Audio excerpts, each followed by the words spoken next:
These are this afternoon's top stories. Prime Minister Harris expresses condolences to U.S. Vice President Biden. European Union funds OECS labor market program, and hundreds missing after cruise ship sinks in China. Good afternoon and welcome to the ZIZ Midday Newscast. Today is Tuesday, June 2nd, 2015. I am J.D. Keynes. In national developments, the country's Prime Minister, the Honorable Dr. Timothy Harris, has conveyed condolences to U.S. Vice President Joe Biden Jr. on the passing of his son, Joseph Bo Biden III. In a letter to be sent to Vice President Biden via the U.S. Embassy in Barbados, Prime Minister Harris noted that no parent anticipates the passing of a child, particularly one who had accomplished much and established himself as an upright American citizen. Our heartfelt prayers are with you at this time, Prime Minister Harris wrote in his letter, adding that your son has been a joy to you during his time here with us. Let the pleasant memories sustain you and your family during this time of grief. May God's peace be with you during this challenging period. End quote. Joseph R. Biden III, the former Attorney General of Delaware, reportedly died of brain cancer on Saturday in Bethesda, Maryland. He was 46. Prime Minister Harris is urging international universities located on St. Kitts to increase scholarship opportunities for locals. Speaking recently at a groundbreaking ceremony at Windsor University School of Medicine, Prime Minister Harris said the availability of scholarships will foster greater interest in attending the schools. One of the requirements for granting accreditation to institutions to function in St. Kitts and Nevis is that 1 or 2 students from the Federation are granted scholarships annually to pursue studies at that institution. I am aware that Windsor has offered such scholarships in the past, and I take this opportunity to encourage Windsor to consider increasing the number of scholarships that are currently being offered to nationals of St. Kitts and Nevis. This would attract more locals to enroll in the program at this institution. The Prime Minister further urged university to seek the necessary accreditation to enable students to practice medicine in the Caribbean. Windsor University currently caters for students in the main who are hoping to get into the US of A and other international markets. However, I would wish to urge that the institution seek to develop a relationship with the Caribbean health and accreditation entities to assure the society and health professionals that the graduates of Windsor are able to pursue further training in the Caribbean area and generally meet the healthcare needs of all the people of our region. The 700 participants for Exercise Tradewinds 2015 are spread out across St. Kitts as the maritime phase of the exercise expands its reach. Public Affairs Officer for the St. Kitts and Nevis Defense Force, Captain Coyote Sutton, was among the officers at the Marriott training site on Monday. He listed the other training stations. There's some training going on at the Marriott, the different tracks of training going on at the Marriott, and also the orientation for the exercise control and management of Exercise Tradewinds 2015, and they also have training going on at Camp Springfield, at NEMA Building, Customs, the port, Christoph Harbour, and all that. Now, Captain Sutton said Tradewinds 2015 encompasses different forms of training as there are maritime and human disaster aspects. He noted that the training exercises are happening simultaneously in different locations. Sutton also used the opportunity to appeal to the general public to cooperate with the security personnel as they seek to advance their skills. Yeah, this has been ongoing since we were preparing for Exercise Tradewinds, in some of the public service announcements and so on that we've put in place. We will try very hard not to inconvenience the public with some of the exercises that we're doing, but if people are inconvenienced just a little bit, please bear with us. It's all in an effort to make us safer or to enhance our capabilities to respond to some national issues that we may have. So please cooperate with all the persons that you see that you might come in contact with who are training, or maybe they block access or what have you. It's all towards a good purpose. That was Public Affairs Officer for the St. Kitts and Nevis Defense Force, Captain Coyote Sutton. Regionally, PPP General Secretary Clement Rohi said he was taken aback by comments of a party supporter who suggested that if the party were to move forward from its defeat at the May 11th general elections, then former President Bharat Jagdeo should be put on the backbench. The PPP has seen its votes take a plunge in the election since it put Mr. Bharat Jagdeo as presidential candidate. He won the 2 times he contested, and the PPP put him to front the campaign of Mr. Donald Ramotar in the 2011 elections.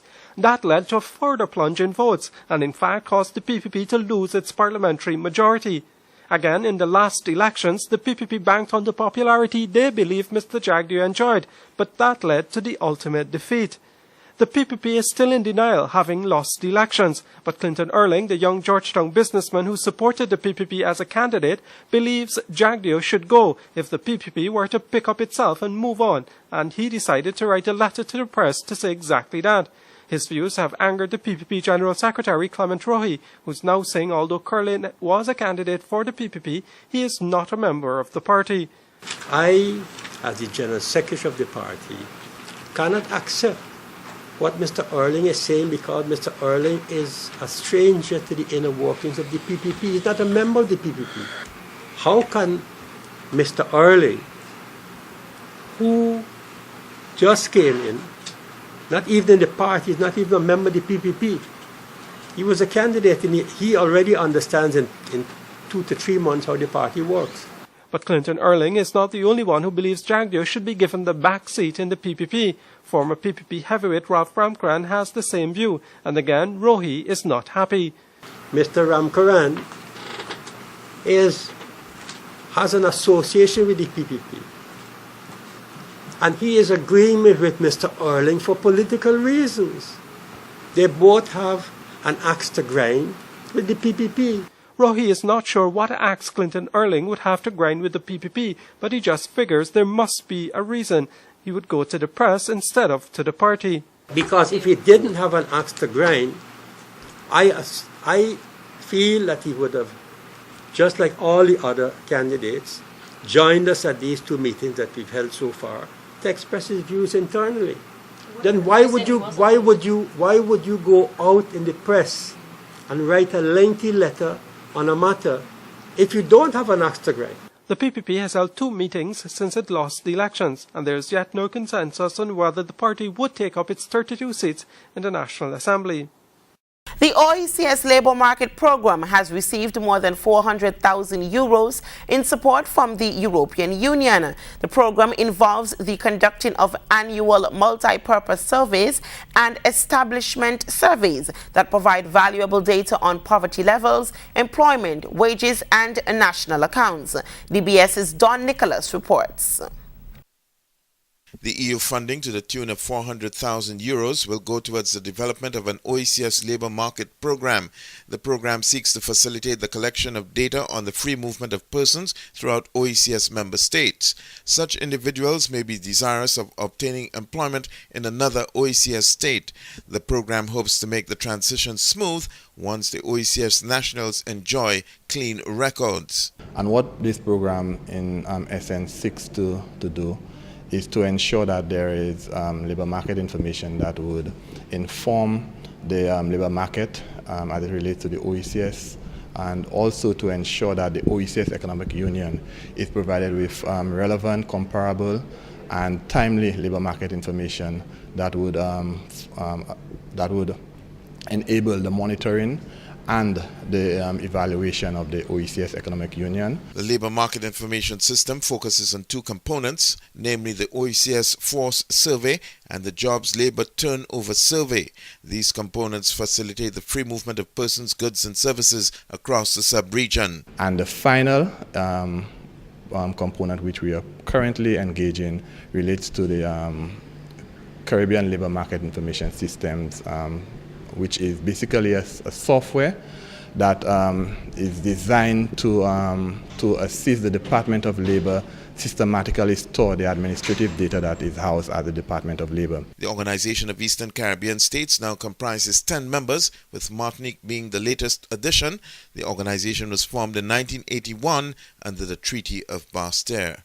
For the DBS News World, I am Don Nicholas.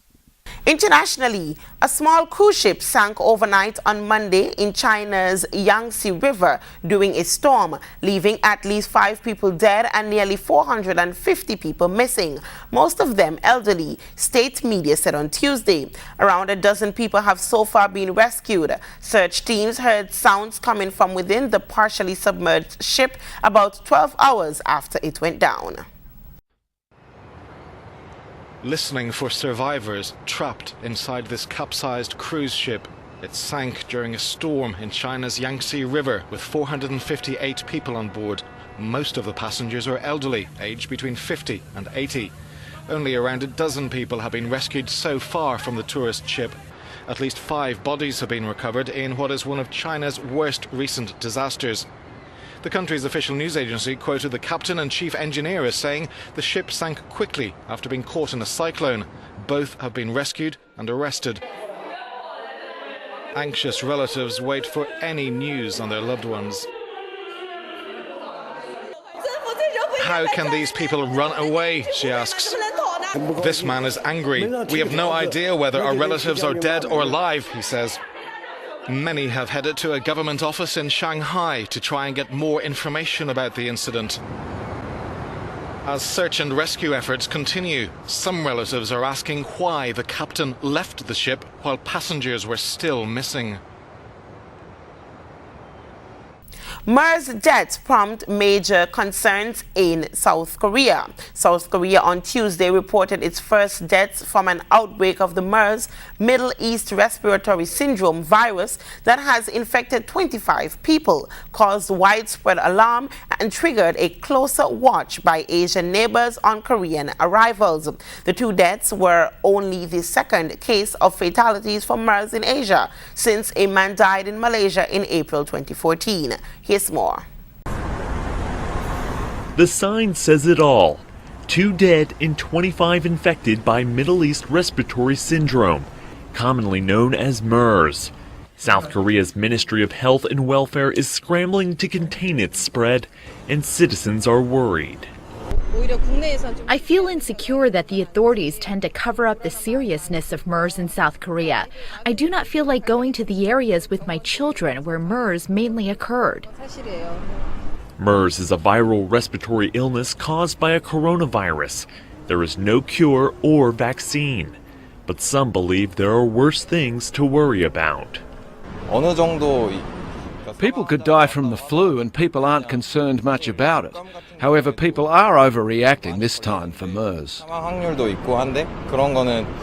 The World Health Organization says there are at least 1,100 MERS cases globally, and with this latest outbreak, that number is expected to rise. In the weather, today will be partly sunny with locally cloudy periods. There is also a chance of brief passing showers. This evening will be partly cloudy to cloudy with a chance of brief passing showers. Today's temperature is 82 degrees Fahrenheit with winds being east to east-southeast at 9 to 16 miles per hour. Seas are slight to moderate with heights of 1.5 or 5 meters or 5 feet. Sunset for today is expected at 6:42 p.m., while sunrise for tomorrow will be at 5:36 a.m. And that's it for ZIZ's Midday Newscast for today, Tuesday. Join us this evening for the details to these stories and more in our major news presentation. I have been your presenter, JD Gaines. Have a great afternoon.